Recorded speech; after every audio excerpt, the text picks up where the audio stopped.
Welcome back to FFB amigos, and today we're going to talk about Chelsea going down a three-point lane to collect what's ours. So I watched the pre-match interview with Maresca and made some notes on some things that we got to talk about. He's asked, as always, it's in vogue, it's what everybody's asking, Chelsea in the title race. And it's something that he's been saying that Chelsea's not in the title race. So, why is Chelsea not in the title race?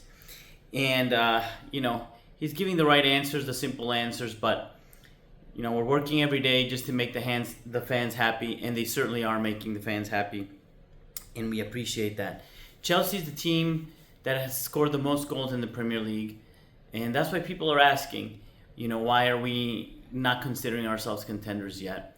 But however, as Maresca mentioned, we still have to work on some other things of our game. Maybe on the defensive side, which again, it's improving. It's not a knock whatsoever. But there's a difference between being, doing well, having a good season, having improved from last, being at, making it to the top four versus having a run for the title. It's a different thing altogether. And I think this year, with, Arsenal had a dip and City had a massive dip. So, that's enabled this conversation to happen. And I think we can be there, but obviously I'm not calling it yet, guys. Spurs don't have Romero back, which is good and bad. Good in the sense that, he's a player that they count on, one of their main players, even though Dragusin and Davis did well against City. But I wanted that guy to be on the field, to be destroyed for being a hair-pulling little B-word on the man of the match from a couple of games ago, Cucurella's hair. So I was hoping for some revenge. There's a chance he might be coming back. I think he's that guy's a liability to commit a penalty or get a red card. And in a high-paced game, which I expect this one to be, I like him on the field for those two reasons. Maresca also mentioned something that I liked, because he was not criticized, but he was asked about his criticism of Noni Madueke, where he said that Noni sort of drops his levels, like he scores or has an assist and then he chills and doesn't have that hunger after it's been satiated by a goal or an assist or both, and that he needs to stay strong, and that apparently he wasn't training well. And I think that was a kind way, but that is a warning shot. And we've known with Noni there might be some personality things before. I think the thing that gives him a spark, but I'm afraid with that kind of player, look, we don't know them personally. We don't know exactly how this is. But sometimes I get these little Pogba vibes from him and things that make him kind of, cute to his colleagues and, fun, but sometimes could be bad in the dressing room and sort of drop standards. It doesn't sound like it's at that level, but Maresca is already preemptively giving him a little pinch and letting him know, hey, do not drop your standards for 1 second. We're at an elite club where we're setting elite standards, and I really like that. And he said, I'm not friends with the players, clearly establishing, we're not friends, I'm your coach, but he does want to be close to them. He wants to be friendship and friendly, and I think that's the right sort of coach-mentor to mentee relationship, especially from the coaching side, because they have to be able to take criticism and not feel that it's a betrayal of a friend that's just shitting on them for no reason. So I'm glad that that's the dynamic that's happening. He was ice cold when asked about Jorgensen. He played well during midweek, blah, blah, blah. And he's like, Sanchez is number one. So you guys, you can forget about it. Sanchez is going to be not only in this match, but apparently number one in the story. Which is something, if he's putting it out there, that means Sanchez really needs the confidence, because all of us have eyes. And we know Jorgensen is, turning up the heat on him for that first spot. But he's sort of, backing his number one. I'm assuming because in the media they hear all this and they hear all the fans kind of wanting Jorgensen now. And he needs to not knock the confidence. Also in a game like this, you want Sanchez, right? Because these psychopaths at Spurs play an incredibly high line. So he can find, that pass that he found a couple of games ago where he found Jackson on the left wing. He can. This is a game where he can find an assist, and yes, that's something. Jorgensen has good distribution, but there's distribution, and then there's that. like that assist level passing that Sanchez has, which I think can be very impressive and very useful in a game like this. Again, there's a liability on other aspects of his game, playing out the back against a massive high press that you sometimes get from Spurs. That's scary, but we'll see. He was asked about Caicedo playing as a right back. I don't even like that being brought up. As you guys know, I hate this idea. But yeah, I mean, he said, of course, we saw it in Brighton, which is an inverted right back. I get it. And if you have full possession of a game, it's really like he's playing like a mid. But I need, again, I'm going to do this every time it comes up. I'm dispelling that stupid idea just because, yes, you can fulfill a role. Yes, that is good. Maybe in some games you can use that to sort of, have more offensive options on the field. Although, I want to dispel that. This guy can be an offensive player. He's proved it in Ecuador and other games before in Brighton. Fine. And when he's further up the field or in a more offensive role, that same animal of pressing, you get it higher up in the field.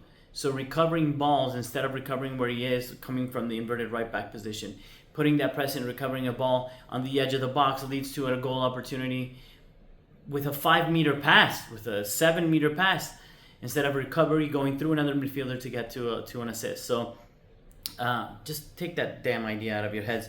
Let's solve that right back issue and find somebody that can do that role well to have a backup to Gusto, because I already stated my case. If Reece James ever comes back and it's a thing, fantastic, but I don't want to count on it ever again. I don't want to get my heart broken ever again. Yes, I'm traumatized. I've been hurt. I'm not going to tell you by who. But yeah, I've been hurt. And with this Reece James thing, it just dredges up some bad memories. He was asked about the Club World Cup because obviously I have not looked at it, guys. I'm see if I do a video just about that, about who we're playing. But yeah, it's kind of stupid to ask this guy at this stage. I mean, it's news of the week, so it has to come up. But evidently, he has not looked at that, and he's not, apparently it's in July, so that will ruin the preseason and all that. But again, this is not related to Spurs, so I don't care that much right now. Neither did he. One thing that I did care about is in the Southampton game, he mentioned that he was pissed off, and he mentioned it in 3 interviews, and he mentioned it today, that the players did not listen to his instructions in the first 10-15 minutes of the game, and that he had sent out a man-to-man marking tactic, man-to-man pressing on Southampton, and that's his reading of the game as to why we started poorly and conceded opportunities, and Southampton could have hurt us. And I guess he might be delivering that message to say he plans on doing man marking against Spurs. I'm just guessing here. And he's sort of saying, do not even think about it. We're doing that minute 1, man pressing when they're coming out. But that's definitely a thing. So he said he was asked if he's performing beyond expectations, and he said yes, that Chelsea is. Not in the quality, but just how soon it came. So it looks like it came together. And again, that's another video I want to make for you guys, because yes, everybody now is like, Pochettino. And no, man, there was a lot of work done. And the team that he received, is not the same team Pochettino had. Listen, Linda, calm down before you jump in and beat me up for that. What I mean by that, it's not the same Enzo Fernandez that played 20 Premier League games in his match than somebody who played 60 games. That applies to all the players that have trained together, went together, improved their physical fitness, which is certainly something that Pochettino did. They're running, how much they can run in a game. Yes, a lot of them got injured, but really put them through the paces. They improved their physicality. They had another year of coaching, a full year of Premiership experience. So yes, I think that the team was stronger since it's a young team. Every year that goes by, and we're seeing it now, even week to week, there's an opportunity for improvement. And this brings us back, all the way back to Spurs again. So I'm terrified of these people.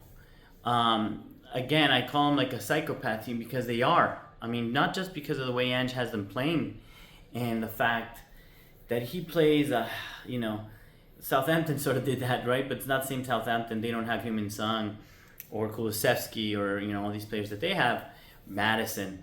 And he plays this really high line. It must be so crazy to be a Spurs fan. It must be depressing, as we know, but still crazy. So they beat the living shit out of Manchester City, mate. And yes, it's a Man City that's sort of, down, but that's no easy feat. And on its day, Spurs, man, I think these guys can beat any team in the world. I think they could put 4 past anyone. So if we're not organized, I think if we just have a discipline, we'll be fine. Because requires a high level of discipline to defend against this. Yes, they push this high line, their pressing is mad, and they have amazing players.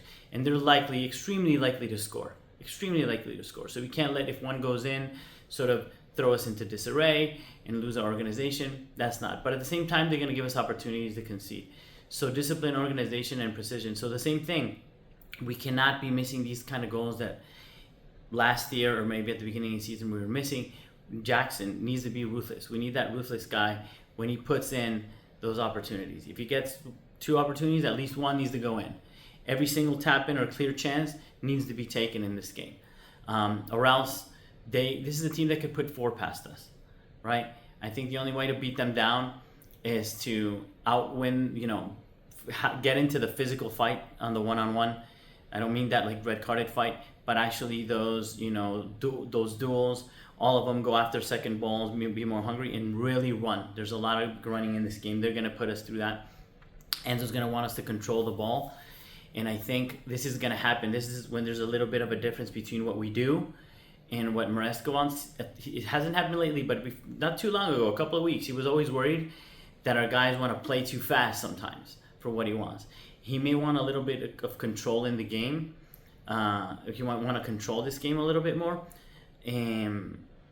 But our guys seeing those acres of space, if they give it to us with that, sometimes they're past the halfway line, man. We're at the halfway line. It's going to be very hard for our guys not to want to run immediately into that space and to give out that first pass. And I think that's where sort of the tactical discipline will come into play as to how we play out once we recover and that everybody's doing their press correctly and disciplined, because that's going to lead to the defending, because just as quick as you can turn it around, they can turn it around on you. They've proven that. So I think we need to go after the 3 points. Yes, Spurs are not doing that great. They come from 2 ties and a loss, but again, they beat the crap out of the biggest teams and then they suffer against the smallest teams, so you never know what you're going to get, and that's a little tricky, probably hard to prepare for. But I think this is the kind of game that Chelsea's really up for. We don't struggle with anybody that much anymore. We used to struggle with small teams and did with the big ones. And the ones that give us space, I wouldn't even see the big teams. And this is a team that'll give us space. So I'm really, really excited about that. And I really think that we can come away with the 3 points. And we know that this is a must-win team. This is also a culture thing for Chelsea. This is the kind of game where these young players, they couldn't do it with Arsenal, but this is the kind of game that they have to give us, right?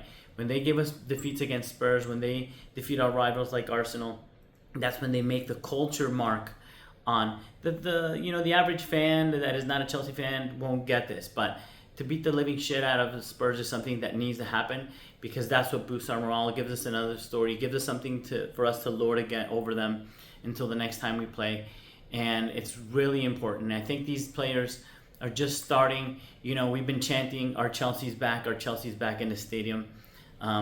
Feels a little quick because our Chelsea beats Spurs, because our Chelsea contends for top 4, because our Chelsea can beat the biggest teams out there, because our Chelsea makes a fort out of Stamford Bridge. And I think we're on our way there.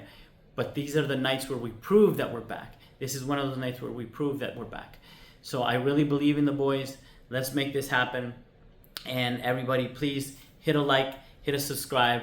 I'm very excited to watch this game. Let's go. Come on, you Blues.